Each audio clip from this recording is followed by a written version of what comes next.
আপনাদের ঘর আলো করে কি নতুন অতিথির আগমন ঘটেছে, বা আপনাদের আপনজন বন্ধু বান্ধব কি নতুন বাবা মা হয়েছেন? নতুন বাবু দেখতে কি নিয়ে যাবেন তা ভেবে পাচ্ছেন না? আপনাদের জন্য আমরা নিয়ে এসেছি বেবি নকশি কাঁথা। বেবি কাঁথা তৈরি করতে গিয়ে আমরা 4টা বিষয়ের উপর লক্ষ্য রেখেছি। 1, 100% কটন ফেব্রিক্স। 2, 100% colour guarantee.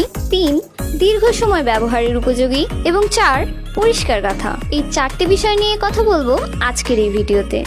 নবজাতকের ত্বক যেহেতু অনেক বেশি সংবেদনশীল, তাই আমরা দিচ্ছি 100% কালার গ্যারান্টি। 7 দিন ইউজ করার পর যদি কালার উঠে যায় তাহলে আপনি রিটার্ন করতে পারবেন। নবজাতক যেহেতু দীর্ঘ সময় বিছানায় শুয়ে থাকে, সেহেতু আমরা এতে ইউজ করেছি 100% কটন ফেব্রিক্স, যাতে নবজাতকের কোনো প্রকার ইচিং বা র্যাশ সৃষ্টি না হয়। বেবি কাঁথা যেহেতু প্রচুর পরিমাণে ওয়াশ করতে হয়, তাই আমরা কাঁথার সেলাইগুলোকে অনেক ঘন করে দিয়েছি।